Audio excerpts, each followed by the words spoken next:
తిరుమల శ్రీవారి భక్తులకు ముఖ్య గమనిక.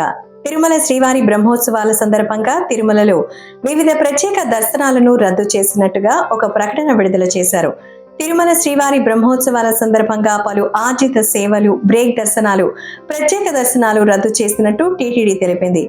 అక్టోబర్ 3 నుంచి 12 వరకు ఆర్జిత సేవలు, ప్రత్యేక దర్శనాలను రద్దు చేసినట్టు టీటీడీ తెలిపింది. తిరుమల శ్రీవారి ఆలయంలో అక్టోబర్ 4 నుంచి సాలకట్ల బ్రహ్మోత్సవాలు ఉంటాయి. 3వ తేదీ సాయంత్రం నిర్వహించే అంకురార్పణతో ప్రారంభమవుతాయి. మరోవైపు బ్రహ్మోత్సవాల్లో భాగంగా ఈ ఉదయం 8 నుంచి 10 వరకు, అలాగే సాయంత్రం 7 నుంచి 9 వరకు వాహన సేవలు నిర్వహిస్తారు. బ్రహ్మోత్సవాలలో భాగంగా అక్టోబర్ 4న ధ్వజారోహణం, రాత్రి పెద్ద శేష వాహనం, 5వ తేదీ ఉదయం చిన్న శేష వాహనం, మధ్యాహ్నం స్నపనం, రాత్రి హంసవాహనం, అలాగే 6వ తేదీ ఉదయం సింహ వాహనంపై విహరించనున్నారు శ్రీవారు. రాత్రి ముత్యపు పందిరి వాహనంపై దర్శనమిస్తారు. 7వ తేదీ ఉదయం కల్పవృక్ష వాహనం, రాత్రి సర్వభూపాల వాహనంపై కనిపిస్తారు. 8వ తేదీ మోహిని అవతారం, రాత్రి గరుడ వాహనంపై మలయప్ప స్వామివారు భక్తులకు అభయమిస్తారు.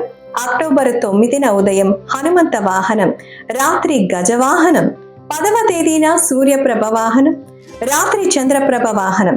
అక్టోబర్ 11న రథోత్సవం జరుగుతుంది. రాత్రి అశ్వవాహన సేవ, 12న చక్ర స్నానం నిర్వహిస్తారు.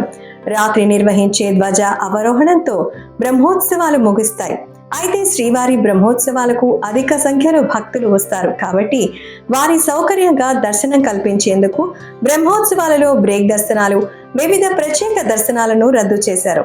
అంకురార్పణ జరిగే అక్టోబర్ 3 నుంచి చక్ర స్నానం చేసే అక్టోబర్ 12 వరకు ప్రతిరోజు వయోవృద్ధులు, దివ్యాంగులు, 7 లోపు చిన్నపిల్లల తల్లిదండ్రులకు కల్పించే దర్శనాలను రద్దు చేశారు. విఐపి బ్రేక్ దర్శనాలు, ప్రోటోకాల్ ప్రముఖులకు మాత్రమే పరిమితం చేశారు కాబట్టి భక్తులు వీటిని గమనించాలి.